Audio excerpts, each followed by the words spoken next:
Mes très chers amis, ce soir nous reprenons notre étude du Kuzari sur la base de l'ouvrage remarquable présenté par le Rav Shaul David Bochko, le Kuzari, donc défense et illustration du judaïsme.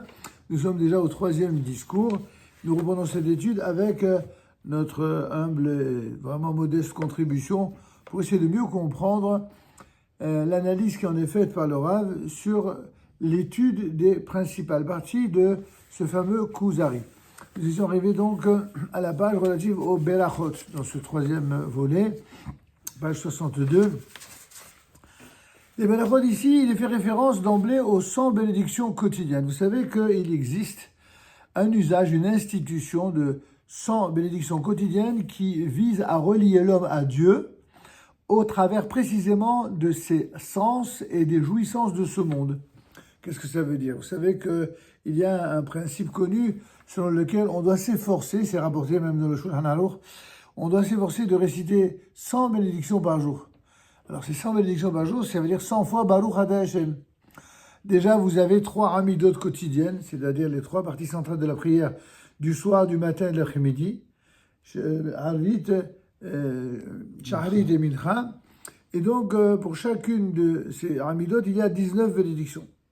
Donc 3 fois 19, vous avez presque 60 bénédictions déjà, rien que pour les Amidot. Vous ajoutez à cela quelques bénédictions du Birkat Hamazon, si vous faites 2 ou 3 Birkat Hamazon par jour, vous avez déjà presque les 100 bénédictions. Il suffit de rajouter quelques brachot que nous faisons, celle du matin au réveil, le Modéani, ça, toutes les brachot du matin, ainsi que les quelques consommations qu'il nous est donné de faire dans la journée. On dépasse largement les 100 bénédictions. Pour le Shabbat, c'est un peu plus compliqué parce que les Amidot sont réduites à un nombre bien plus limité.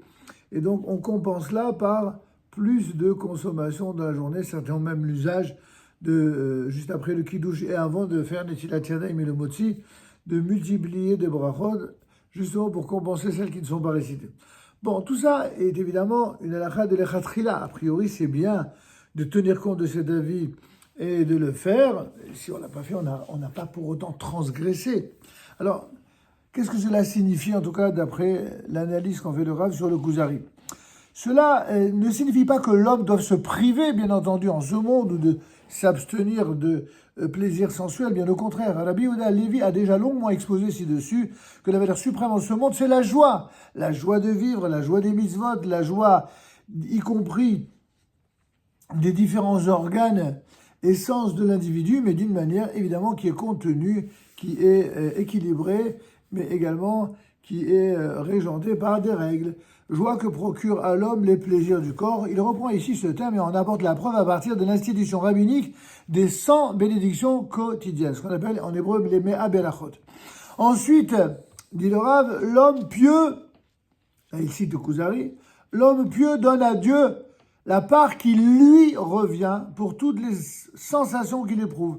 En effet, si nous avons des sensations, si nous avons des organes sensoriels qui nous permettent de vibrer à tous les sens de l'individu, c'est grâce à celui qui nous en a offert les capacités depuis notre création, depuis notre venue au monde. Et comme on le répète chaque fois, il y a 3 associés à la venue au monde d'un enfant. Il y a Dieu, le Père et la Mère. Chacun apporte quelque chose d'essentiel, l'homme et la femme pour le corps, et Dieu essentiellement pour l'âme et toutes les parties nobles du cerveau. En tout cas, la tradition nous a enseigné que le nombre minimum de louanges par lesquelles l'homme s'acquitte de ses obligations idéales envers Dieu, c'est d'au moins 100 bénédictions. Il faut donc compter parmi elles les bénédictions bien connues. Rendre grâce à Dieu doit se faire au travers de tous les sens dont l'homme se sert et par lesquels il obtient les plaisirs grâce auxquels il jouit de ce monde-ci, qu'il s'agisse de la vie physique élémentaire, comme les 5 sens habituels de l'individu, la vue, l'ouïe, par exemple la marche, etc., qui sont couverts par la liturgie des bénédictions matinales, mais aussi qu'il s'agisse des plaisirs de la nourriture et des parfums, des spectacles qu'il rencontre durant toute la journée. Il s'efforce ensuite, nous dit le Kuzari, Il s'efforce ensuite d'aller compléter tout au long de la journée par les bénédictions qu'il prononce sur les parfums, sur la nourriture, sur les sensations auditives et visuelles.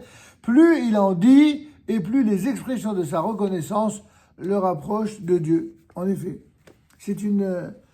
on va faire une première pause sur cet enseignement. Quand on est reconnaissant, on devient proche. Qu'est-ce qui rapproche les hommes les uns des autres? C'est justement un acte de reconnaissance. Parce que la plus grande preuve de valeur d'un homme, de sa loyauté, de sa fidélité, c'est d'être capable d'avoir une forme d'humilité qui est celle de la reconnaissance. Savoir dire merci. Il y a des gens, ils ont une véritable maladie d'égoïsme, mais aussi d'égocentrisme, pour ne pas dire tout simplement de ga'ava, d'orgueil. C'est l'incapacité de dire merci. Vous leur faites du bien, vous leur faites un bien qui est en plus fait avec sincérité, sans même attendre de retour. Mais même le merci, ils ne vont pas vous le donner, parce que pour eux, dire merci, même si c'est inconscient, c'est l'aveu d'une sorte de redevabilité. Je ne laisse peut-être pas, mais en tout cas de redevabilité, comme s'il était redevable. Alors je préfère faire comme si c'était normal.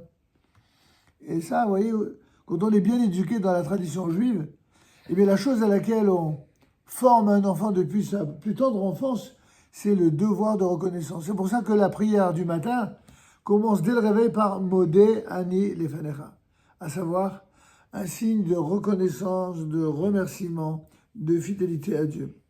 Je reconnais devant toi, Modé Ani Lefanecha Melech Haïkayam, chez Hazar Tabinishmadi, toi qui as ramené en moi mon âme, grande est ta fidélité. Voilà ce qu'on dit, que tous les juifs pieux disent tous les matins au réveil.